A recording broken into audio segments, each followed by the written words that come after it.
In an earlier discussion, we had introduced the concept of Sanskritization, suggesting that some caste groups placed at the relatively lower level of caste hierarchy began to claim superior ritual status by following the upper caste behavioral codes, by accepting that taboos that the upper caste actually practiced, even though they might not have followed these upper caste behavioral norms in earlier times.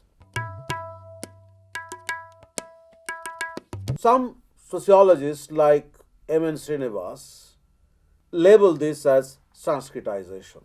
Sir, what do you mean by this term Sanskritization in sociological terms? This is actually suggestive of the emulation of Brahminical norms relating to private behavior or public postures. For example, widow remarriage might have been a fairly widespread practice at the lower levels of caste hierarchy among the not so Brahminized or sections of the population. So these people would actually ask their fellows to practice prohibition against widow remarriage, temperance, for example. So there can be many ways through which the lower caste population is encouraged to follow the upper caste behavioral norms. Sir, who were these people and from which class did they come? Usually, we find that such initiatives towards Sanskritization come from relatively affluent sections among the lower caste, a kind of a caste elite. People who might have made some money from expansion of agriculture or from commerce, and on the strength of a slightly better or improved material position, they develop these aspirations to become more respectable within the ritual hierarchy. Now, alongside Sanskritization, the other avenue for social mobility that historians actually talk about come from the opportunities that are created by the new educational system. Sanskritization was a traditional method. It had been continuing in Indian society for a long stretch of time. Take, for example, the Rajput question. Peasants, once they formed their own independent power centers, acquired aspirations, the kind of royal connotation that the term Rajput actually implies. Not all of these people were Rajputs. You will come across a time when many of these groups in local communities began to claim Rajput status. It is not possible that these people had migrated from Rajasthan and settled down over time in all these regions. Many people came from within these indigenous communities, became powerful locally, carved out their little kingdoms, and claimed Rajput status. This is Khatriyization of a certain kind. And aspirations for Kshatriya status or Khatriyization continued even through the 19th century. So, Sanskritization has many implications. And claiming ritual status on the basis of certain traditional behavioral norms also involved a certain degree of revivalism as well, because invariably many of these caste groups actually would visualize a fairly respectable position of theirs in the past, which they sought to restore. At times, it goes against the Brahminical orthodoxy. At times, it conforms to it, depending on situations, depending on the kind of leadership that these different caste groups would actually possess. If we consider, for example, the cow protection movement in northern India, this is linked with Sanskritization process. Intermediate caste groups, Queries, Kurmis, Jadavs, who had become materially quite powerful, were beginning to adopt this cow protectionism in order to claim a certain kind of affinity with the custodians of the Brahminical social order, in which, as you know, cow figures as a venerable object. Gyanendra Pandey's work on cow protectionism has drawn attention to this aspect of cow protectionism, apart from the other issues raised by Dayananda Saraswati's followers. But we were actually touching on the other avenues of social mobility, which can act as a foundation for mobility at one level and then encourage people to claim superior ritual status. The British rule came with a certain opportunity for the low caste people. Christianity, for example, provided many of these low caste groups with the possibility of an escape from a social order dominated by Brahminical orthodoxy. Within this matrix, we have to locate the happenings in different regions. One cannot simply provide a comprehensive framework because Indian society in any case had very strong regional features which one ought to consider in order to get the sense of how caste mobility movement used Sanskritization variedly in their aspirations for mobility.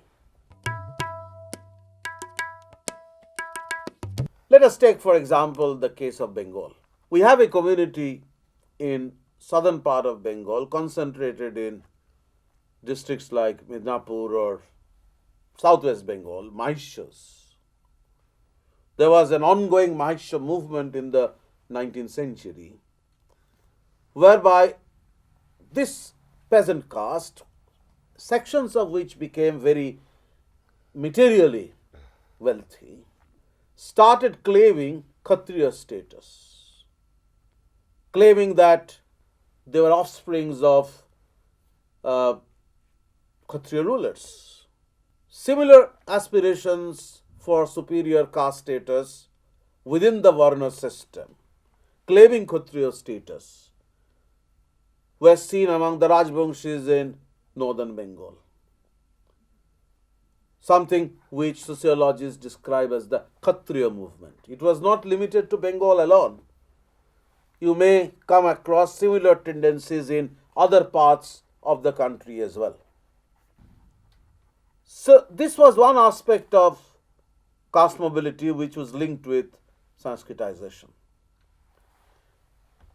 But you have also in Bengal, roughly around this time, a different kind of movement on which Shekhar Bandyopadhyay, the noted social historian, has written extensively. It's a movement among the Namashudra peasants in eastern Bengal, belonging to the very low strata in the caste hierarchy. It was a peasant caste, unlike the Mahishyas who could be admitted into the Brahmin households. The Namashudras were actually debarred from entering into Brahmin households, and with them the Brahmins had no physical connection or touch. The whole thing is determined by the purity pollution criterion. Some people are so impure that the Brahmins were going to be contaminated by this impurity by their touch. You will certainly come across this kind of caste prejudice in a very horrendous, oppressive form in southern India, where the very sight of a Pulaya or a Ezava was polluting for the Brahmins. These Namashudras actually became organized into a powerful movement, mainly in the eastern districts of Bengal. And one of the main catalysts to their mobilization, apart from the political significance that the Namashudra movement began to acquire from the turn of the century, was a sort of a Protestant sect in the region called the Motua sect. The Motuas have certainly come to very great prominence in recent times as important political actors. But if you go trace the origin of this movement in the late 19th century, under the aegis of some of the important leaders of the Namashudra community at that time, we see how this movement had inherited some of the Protestant elements in Vaishnavism. Vaishnavism in Bengal became divided into two different persuasions. One was Gauriya Vaishnavism, which was more orthodox, which, despite their criticism of the caste system, ultimately failed to break it. And then you have the popular Vaishnavas, which actually took positions against the caste system.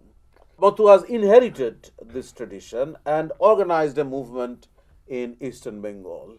They looked upon two gurus as their preceptors, Guru Chand and Hari Chand, and tried to avoid all the ritualistic paraphernalia that goes along with Brahminical religious culture. One of the main precepts that the Matua protagonist proclaimed is that you have the word of God in your lips and work in your hands, a kind of a Puritan ethics, that you have to be very careful about your mundane responsibilities. You have to maintain your families, you have to respect family values, and at the same time you have the words of God in your lip. That is where you can see a movement actually breaking the limitation of Sanskritization and acquiring a more Protestant dimension, a more radical dimension, where the Brahminical orthodoxy was not merely challenged but was sought to be subverted. It was not as if that they were adopting Brahminical rituals in order to be accommodated within the system, but there were tendencies whereby they actually put up a major challenge against orthodoxy itself, against the ritualisms of the Brahminical religious culture itself. So there are certainly stages when the limitation of Sanskritization is overcome by many of these caste movements to produce more socially radical tendencies. But it is not as if that when such transcendence takes place, when some movements begin to acquire these radical tendencies, they become completely unhinged from their Sanskritizing aspirations. Even among the Namashudras, we come across certain inclination on their part to adopt the behavioral norms of the upper caste. The Namashudras asked their women not to go to the fields, not to serve in other households. So that is the way upper caste behavioral norm remained important for many of these upwardly mobile Namashudra families, some of whom actually were beginning to take advantage of Western education and becoming urban professionals. So, in any case, whether you are talking about the Mahishas in Bengal or the Namashudra movement in Bengal, it is easy to identify a certain creamy layer, a certain elite section among these caste groups who would be materially solvent enough, materially powerful enough to be able to challenge the domination of the Brahmins, at times by following their behavioral norms, at times trying to break the limitations of Sanskritization. But you see the real implications of these tendencies not in Bengal, where caste certainly existed, but where you have very powerful intermediary caste groups.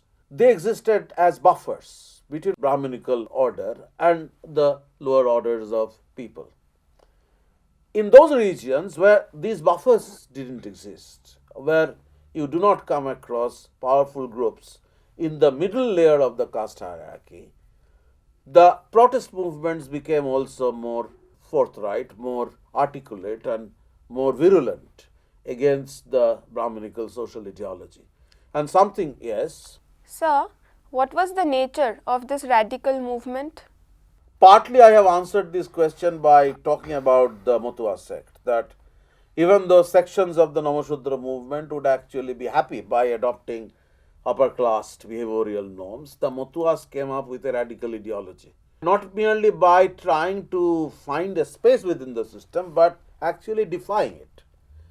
Certainly their inspiration came from Vaishnava thought, but it had great radical potentialities. And such radicalization we will come across in other parts of the country more prominently. So, if we shift our focus from Bengal and to Western India and to Southern India, we can see the implications of the statement more clearly. Maharashtra, as you know, was a land of Brahminical orthodoxy. You go through B.R. Ambedkar's memoirs, you come across the kind of anguish that this man was expressing about his childhood experience of being persecuted by the forces of orthodoxy. If you go further down towards Kerala and try to make an assessment of the way the Ezava movement was organized, or to the condition of the Nadars, you see similar oppressive features of Brahminical orthodoxy. And in the case of Travancore, this orthodoxy was in fact supported by the rulers of the Prince of Travancore. Sir, who were the Nadars and how did they get involved in the caste mobility movement? These Nadars were actually toddy tappers. They were known as shunners, but then a section, once they became somewhat wealthy through participation in commerce, they wished to be known as Nadars. And over time, they started a movement to gain respectability. Ultimately, it linked up with respectability movement, self-respect movement of Ramaswamy Naikar. But that's a different story. Since we are concentrating mainly on the 19th century and the caste mobility movements in which Sanskritizing ideas were important, we are not getting into the implications of these movements on political life in India.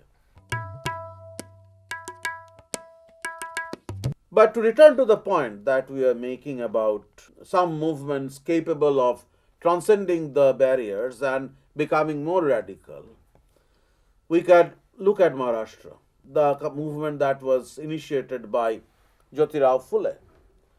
Maharashtra was a region of great orthodoxy. And Jyotirao Phule, as the research of Rosalind O'Hanlon in recent times has revealed, came from the Mali community. People who were untouchables, but who were becoming prosperous over time. He got education, and this education became a major incentive for him to claim a higher status for his community. He wrote a book in 1870 called Gulamgiri, and the following year in 1873, he established the Shattashadak Samaj. Now, obviously, the idea was to become more respectable. But in order to establish their rights, as O'Hanlon shows in her work, Jyotirao Phule was actually traveling back to history, arguing that they were the Adi Khatriyas of the region, the old warrior castes who had once enjoyed a respectable position in the society, who had a perfect harmonious relationship with groups whom the invading Aryans convert into Shudras. So the idea that they were the Adi Khatriyas and their preeminence in local society, which came to be destroyed by the Aryans, by the invading Brahmins, is itself a certain kind of revivalism. And also one can consider this as an aspect of Sanskritization. Now, this movement ultimately produced more radical tendencies. The non-Brahman movement in Maharashtra split into two distinct tendencies. One was the kind of aspiration that you come across in Shattashadak Samaj, where by claiming a superior status in the past, some people were trying to rise up in the social hierarchy, in the ritual hierarchy. The other was a more radical tendency, where there was kind of popular radicalism which became an attack on the caste system itself. Subsequently, some of these men who participated in this kind of a social movement against casteism became linked with the Congress. And this was the larger context of B.R. Ambedkar's emergence as the leader of the oppressed and depressed social groups. We come across similar movements among the Mahars as well. So, it is very easy to see in the context of Maharashtra how a movement which had once been started to find some accommodation within the hierarchy by claiming Kshatriya status ultimately managed to cross this barrier and becoming a more strident denunciation of caste ideology, where the protagonist of a more radical position would claim or would actually voice the grievances of what they described as the Bahujan Samaj. If you go further down to South India, you see it as prominently as you see in Maharashtra. Similar patterns were visible in Madras Presidency, where you see some intermediate powerful groups like the Nayars, the Vellalas, the Kammas, who were powerful for reasons of material prosperity, who were English educated. They were intermediary groups who claimed superior status. But below them existed the untouchable communities. We are talking about the Nayars, and these Nayars in the 18th century became exposed to Christianity. Some of them became Christians. Others, following the usual model of Sanskritization, claimed Kshatriya status, demanded the right of temple entry, wished to change the dress code, the very debilitating dress code that had been inflicted on them, tried to gain self-respect, in other words. Now, if you go to Kerala and talk about the Vezavas, the Ezava community, once again Tory tappers, they were participating in the choir industry by that time. It was a flourishing choir industry. Some of these Ezavas became quite prosperous. They earned money by participating in choir trade, and they got into these new institutions of learning. So just like among the Nadars you see an elite, also among the Ezavas, an Ezava elite was capable of challenging the forces of orthodoxy by claiming a superior status. And such claims came to be sustained by a certain degree of material prosperity that the Ezava elite had acquired through their participation in new professions, through their participation in new educational system, through the manner in which some of these elites would be practicing medicine by attending Ayurvedic lessons in Sanskrit schools. So, they started a major movement under a man called Narayan Guru. And one of the main thrusts of the movement that Narayan Guru organized was to challenge the Brahminical order by adopting their ritual codes for the Ezava community. One of the ways to question the domination of the orthodoxy was to create their own institutions. They set up their own temples where the Ezava priests were actually serving the Ezava community. The Ezavas were not allowed to enter the Shiva temples maintained by the Brahmin priests, so they set up their own Shiva temples in which they got Ezava priests to administer the spiritual needs of the fellow members of the Ezava community. So up to a point, the movement that was initiated by Narayan Guru operated within what can be labeled as Sanskritization. But by the turn of the century, we see a greater degree of radicalism once again. There were attempts to cross that limit, but by the close of the century, we see the emergence of a solid organization called SNDP Jogam, and a very prominent Malayali poet Kumaran Asan became involved in it. A Ayurvedic practitioner called Paplu became associated with it, and under their leadership, the SNDP Jogam, which was set up by Narayan Guru movement, began to move in a different direction to a point where it became a kind of a heresy. they questioned caste. They began to adopt more radical ideas. They, in fact, started using the language of atheism. If you go through Nambudiripad's autobiography, you would come across how Nambudripad was recalling the kind of impact that this movement had made on him. He thought that this was a kind of cultural revolution that the Narayan Guru movement had been successfully brought about in Travancore and the adjoining regions in Kerala.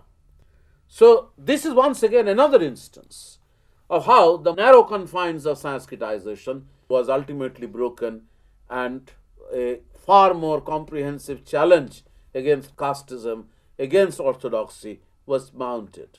So this has been the experience of many of these movements, and if you stitch them together, you get an idea of how Sanskritization, along with Westernization, along with opportunities that the low caste groups came to receive for upward mobility from the new education, alongside all this, you have this other tendency of radicalization, where the burden of history was for the moment forgotten and the future was defined in somewhat different and perhaps more socially radical terms.